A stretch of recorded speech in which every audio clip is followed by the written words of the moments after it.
भारत रत्न बाबा साहब डॉक्टर भीमराव अंबेडकर जी के महापरिनिर्वाण दिवस के अवसर पर आयोजित आज के इस कार्यक्रम में मंच पर समारोह में मेरे साथ उपस्थित प्रदेश सरकार में मंत्रिमंडल के मेरे वरिष्ठ सहयोगी, उप मुख्यमंत्री द्वय श्री केशव प्रसाद मौर्य जी, श्री ब्रजेश पाठक जी,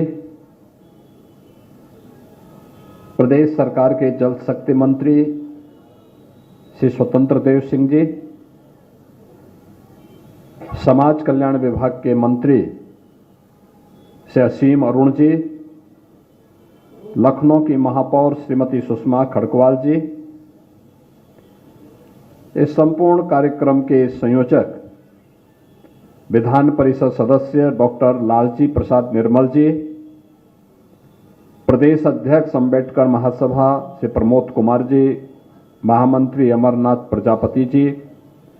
कोषाध्यक्ष डॉक्टर सत्या दोहरे जी, आज के इस कार्यक्रम में यहाँ पर उपस्थित अंबेडकर महासभा और बाबा साहब डॉक्टर भीमराव अंबेडकर जी के प्रति श्रद्धा और समर्पण का भाव रखने वाले सभी मेरे उपस्थित बहनों और भाइयों, मैं सबसे पहले बोधिसत्व भारत रत्न डॉक्टर भीमराव अंबेडकर जी की स्मृति को नमन करते हुए उनके इस पावन पुण्यतिथि के अवसर पर विनम्र श्रद्धांजलि अर्पित करता हूं। आज का दिन हम सबके लिए एक प्रेरणा दिवस है,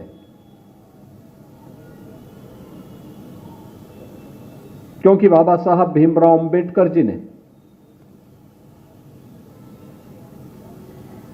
फर्श से अर्श तक की दूरी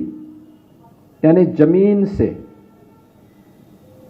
और आसमान की ऊंचाइयों तक पहुंचने के लिए जो परिश्रम किया, जिन चुनौतियों से वो जूझे, जिन कठिनाइयों का सामना उनको करना पड़ा, जिस सामाजिक भेदभाव कि उन रूढ़िगत विषमताओं से जकड़े हुए समाज से उभर करके उन्होंने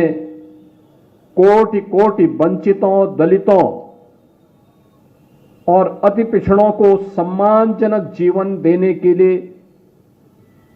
एक नया अवसर उपलब्ध कराया है, उसके प्रति कृतज्ञता ज्ञापित करने का दिवस है आज का महापरिनिर्वाण दिवस का ये समारोह। और ये हमारा सौभाग्य है कि बाबा साहब भीमराव अंबेडकर की उन्हीं शिक्षाओं से प्रेरित होकर के देश के यशस्वी प्रधानमंत्री श्री नरेंद्र मोदी जी के नेतृत्व में देश के अंदर आज उस प्रकार के एक अभियान चल रहे हैं। आपने देखा होगा बाबा साहब भीमराव अंबेडकर जी ने जब भारत का संविधान बनाया था, भारत के संविधान के शिल्पी के रूप में अपने उत्तरदायित्व का निर्वहन किया था। 3 महत्वपूर्ण शब्द उसकी प्रस्तावना में रखे थे, वह था न्याय, स्वाधीनता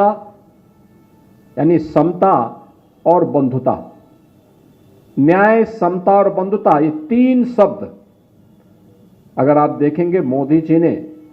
सबका साथ और सबके विकास के भाव के साथ बिना भेदभाव के योजनाओं का लाभ हर गरीब को, हर वंचित को, हर दलित को, हर पिछड़े को, हर महिला को, हर युवा को प्राप्त हो सके, इसके लिए देश के अंदर जो कार्यक्रम अभियान प्रारंभ किए वो आज आप सबके सामने है। गरीब को राशन की सुविधा का लाभ हो, वंचित को मकान की सुविधा का लाभ हो, हर गरीब के घर में शौचालय के निर्माण का कार्य हो, समाज की मुख्य धारा के साथ जुड़ करके जिस अभियान को आगे बढ़ाने का स्वास्थ्य की बेहतरीन सुविधा हर गरीब को प्राप्त हो सके, इसके लिए चलाए जाने वाले अभियान का हिस्सा हो। घरौनी के माध्यम से जहां पर आपका घर है वहां का मालिकाना अधिकार उपलब्ध करवाने का कार्य हो, ये उसी समता न्याय और बंधुता का हिस्सा है जो बाबा साहब भीमराव अम्बेडकर ने संविधान की प्रस्तावना में भारतवासियों के सामने प्रस्तुत किया था। हमें अपने संविधान पर गौरव की अनुभूति होती है, हमें बाबा साहब भीमराव अम्बेडकर पर गौरव की अनुभूति होती है। और बाबा साहब भीमराव अम्बेडकर ने उस समय भी हम सबको उन सभी खतरों के प्रति जागरूक किया था। याद करिए, उन्होंने उस समय एक बात कही थी, जो बात यहां पे पहले अभी असीम अरुण जी ने कहा, मैं उसमें आने के पहले एक बात जरूर कहना चाहूंगा। जब उस समय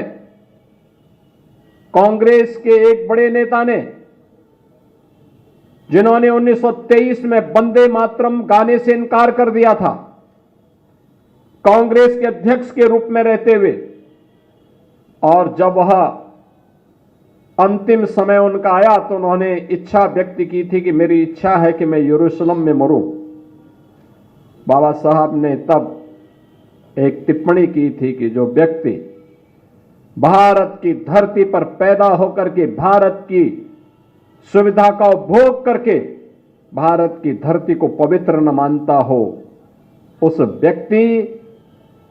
के द्वारा दिए जाने वाले वक्तव्य कभी भारतवासियों के हित में नहीं हो सकते। दुर्भाग्य से उस तुष्टीकरण की नीति पर चलने वाले दल न केवल भारत का अहित कर रहे हैं, बल्कि बाबा साहब भीमराव अम्बेडकर का भी अपमान कर रहे हैं और इस देशवासियों को उनकी सुविधाओं से वंचित करने की कुत्सित चेष्टा का हिस्सा भी उनका है। हमें याद करना होगा इस बात को कि बाबा साहब भीमराव अम्बेडकर ने आज जो भी सुविधाएं और जो भी संपन्नता आपको प्राप्त हो रही है, ये सभी कुछ उनकी प्रेरणा है। प्रधानमंत्री मोदी जी के नेतृत्व में नया भारत अपने महापुरुषों पर गौरव की अनुभूति करता है, उन्हें सम्मान देता है। पंचतीर्थ के निर्माण का कार्यक्रम हो या अनुसूचित जाति, जनजाति और पिछड़ी जाति के छात्रों को मिलने वाली स्कॉलरशिप और अन्य सुविधाएं, ये उसी क्रम का हिस्सा है। अभी यहां पे कार्यक्रम के संयोजक श्री डॉक्टर लालजी प्रसाद निर्मल जी कुछ बातें कह रहे थे। उनके द्वारा कहा जा रहा था कि जो चतुर्थ श्रेणी के कर्मचारी हैं या संविदा के कर्मचारी हैं, सफाई कर्मचारी हैं, उनको उचित मानदेय मिले। हमारी सरकार ने तय कर लिया है, हमारी सरकार ने तय कर लिया। उसके लिए हमने एक कारपोरेशन का गठन भी कर लिया है और मुझे लगता है कि अगले 1-2 महीनों के अंदर ही यह सुनिश्चित हो जाएगा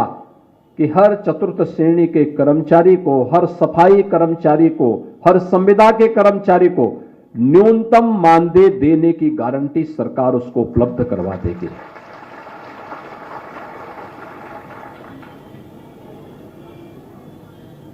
जीरो पॉवर्टी का हमारा अभियान भी उसी का हिस्सा है। अभी भी जो वंचित है, जो सुविधा का लाभ नहीं प्राप्त कर पाया है, अनुसूचित जाति, जनजाति, अति पिछड़ी जाति के गरीबों के उन सभी तबकों को चिन्हित करने का कार्य हमारा लगभग फाइनल हो चुका है। इस समय उनके किसी के राशन कार्ड बन रहे हैं, किसी के लिए पेंशन के कार्ड बन रहे हैं, किसी को अन्य सुविधाओं का लाभ उपलब्ध करवाया जा रहा है और जिसके पास आवास नहीं होगा उसको आवास की सुविधा देंगे। जिसके पास आयुष्मान का कार्ड नहीं होगा उसको 5 लाख रुपए की आयुष्मान की सुविधा का लाभ उपलब्ध करवाएंगे। लेकिन कोई भी गरीब, कोई भी वंचित, अभावग्रसित नहीं रहेगा। उसको सभी प्रकार की सुविधाओं से संपन्न बनाने का काम ये डबल इंजन की सरकार आज कर रही है और अपने उस अभियान को आगे लेकर के कार्य करेगी। आज हमारी सरकार एक अन्य महत्वपूर्ण निर्णय लेने जा रही है